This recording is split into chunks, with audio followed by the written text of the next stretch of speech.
Hi everyone, I'm Robert Carroll and I'm the Managing Director at Movate Real Estate, one of Scotland's leading firms of solicitors and estate agents. My aim in making these videos is to make it as easy as possible for people to buy and sell property in Scotland.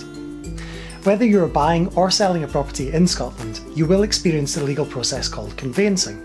As a solicitor, it's easy to forget how confusing this process can be for buyers and sellers, particularly if they are new to selling or buying or if they aren't used to the Scottish system. So the purpose of this video is to answer some of the questions that property buyers and sellers often ask us about the conveyancing process in Scotland.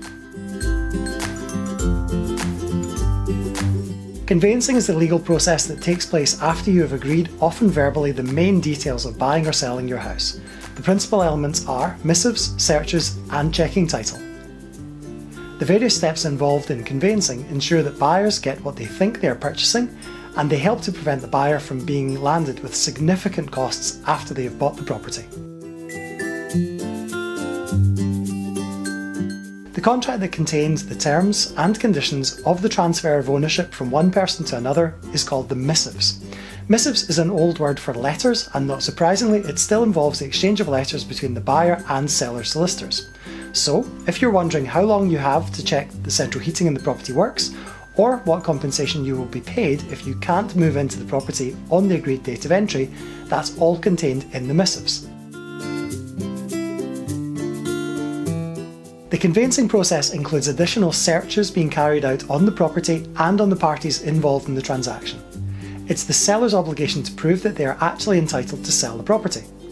The lawyers check for any outstanding communal repairs, whether the property complies with local regulations, and whether any alterations are accompanied by the necessary permissions and paperwork. It's one thing viewing a property and making an offer on it, but how do you actually know that the property includes all of the grounds surrounding the property? The buyer's solicitor checks the title, carrying out a series of legal checks to make sure that you get what you actually believe you're buying. Once the offer is accepted, the buyer and seller solicitors must negotiate the terms of the contract by way of an exchange of missives. This includes agreeing issues like the date of entry and any additional items like light fittings that should be left in the property. The seller solicitor must send the buyer's solicitor the title deeds for the property, as well as a search of the land register, to show that there is nothing that will legally prevent the seller from selling the property. The conclusion of this contract is called conclusion of missives.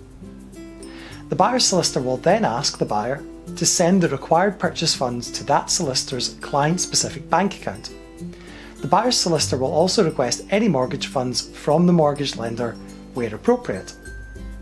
On the date of entry, the buyer's solicitor pays the purchase price to the seller's solicitor. The seller then gives the buyer's solicitor the paperwork that facilitates the transfer of ownership from the seller to the buyer.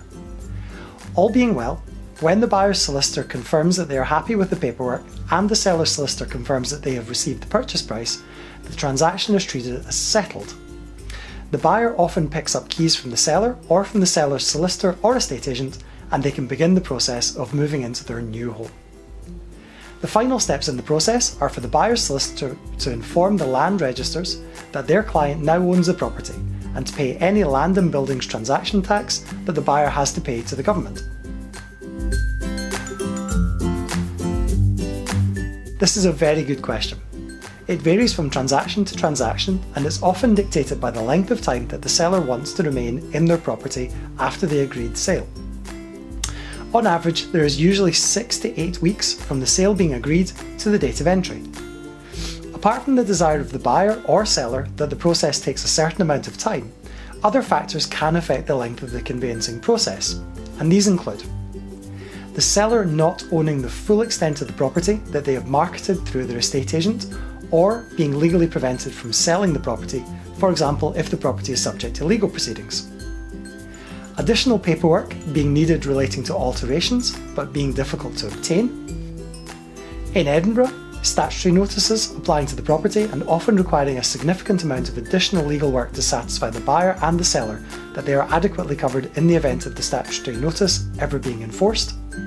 Additional anti-money laundering checks being legally required before the property transaction can settle, sometimes because the buyer hasn't known or hasn't disclosed to the solicitor that the source of the purchase funds includes money coming from a relative, or in cases where the seller has decided, sometimes late in the day, that the sale proceeds should be paid to a different party. And finally, the conveyancing process revealing that an additional party is named as an owner on the title deeds when the seller either hasn't been aware or hasn't revealed to their solicitor that this is the case.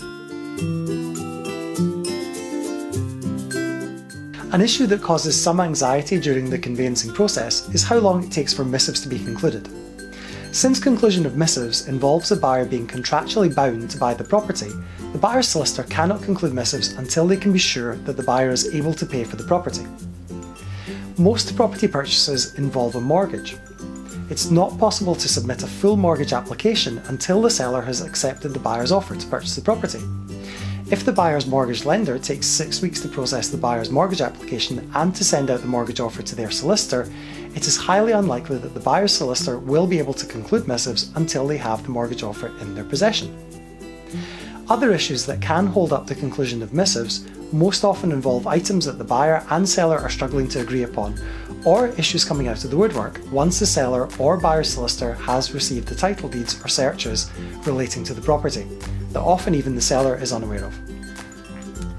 Unfortunately, we quite often encounter situations where solicitors resort to a simple blame game, telling their own client that they are waiting for paperwork from the other party's solicitor. It's not uncommon for sellers or buyers to get in touch with us, telling us that the other party in their sale or purchase has been on the phone telling them that their solicitor has said that we are holding up the conveyancing process.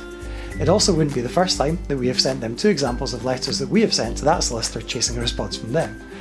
As this situation arises more commonly than we would like, we would simply ask sellers and buyers not to jump to conclusions when they hear things like this from the other party involved in their sale or purchase, whoever their own solicitor is.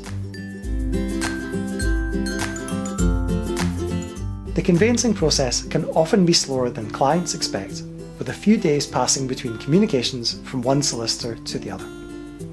With Scottish solicitors most often still negotiating missives by exchange of physical letters, lenders taking several weeks to issue mortgage papers, and with local authorities regularly employing a standard 10 working day turnaround time before they will respond to queries, buyers and sellers, and indeed their solicitors, often feel that the conveyancing process takes longer than it ought to.